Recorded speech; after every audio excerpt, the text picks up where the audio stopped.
Inès, il est 15h08.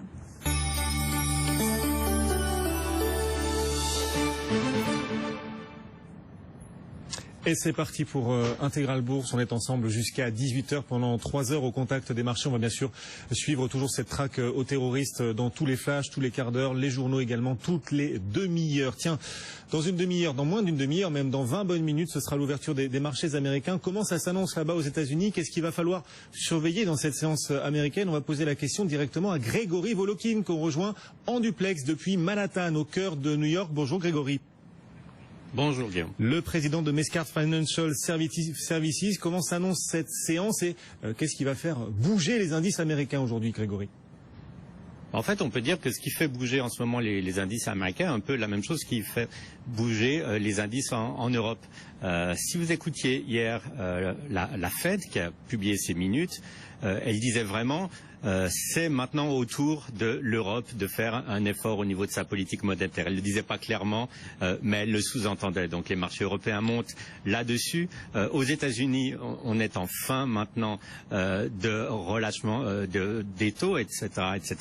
Sauf que les fondamentaux de l'économie sont très très bons et tout ce qu'il faut aux États-Unis en ce moment, c'est que les partenaires des États-Unis se portent bien. Donc c'est sur des espoirs là qu'on rebondit, l'espoir d'une intervention de l'ECB, de la Banque européenne prochainement. Voilà, c'est ce qui explique pourquoi les futurs américains sont en hausse à 20 minutes de l'ouverture et le CAC 40 en ce moment gagne 2,3%. Du côté des entreprises, Grégory, Google à la une, Google pas au mieux de sa forme face à Yahoo notamment.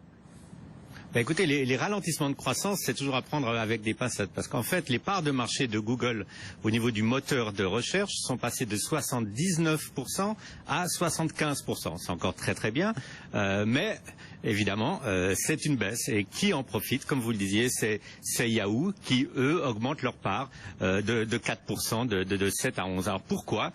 Tout simplement parce que Firefox, le moteur de recherche de Mozilla, a adopté Yahoo et a laissé tomber Google.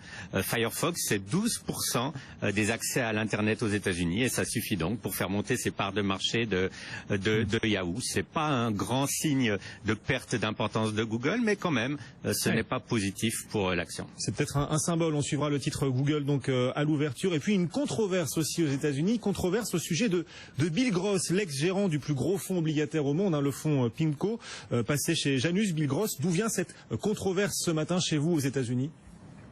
C'est pratiquement assez amusant. Donc on se souvient qu'il avait quitté PIMCO pour Janus. Au bout d'un mois, Janus disait c'est fantastique.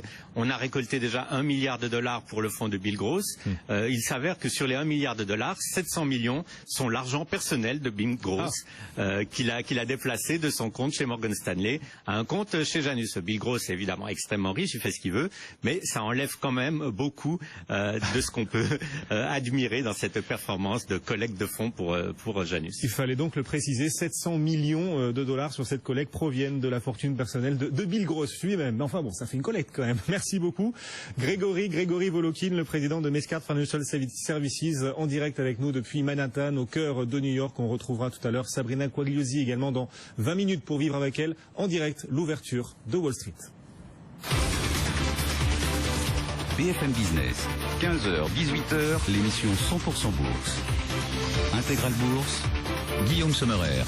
Les marchés qui poursuivent leur rebond en ce jeudi après-midi. Le CAC 40 gagne également du terrain, plus 2,3% encore aujourd'hui. On récupère 3% là en 2 séances. Alors faut-il se fier à ce rebond? Quelle perspective pour les marchés cette année? On va poser la question aujourd'hui à Pascal Sévy. Bonjour Pascal. Bonjour. Vous êtes la responsable du conseil en investissement chez Pictet et compagnie. Ce rebond là, vous lui faites confiance? Vous vous dites qu'on va pouvoir bâtir quelque chose de durable, une tendance haussière sur cette progression des indices aujourd'hui? On aimerait bien.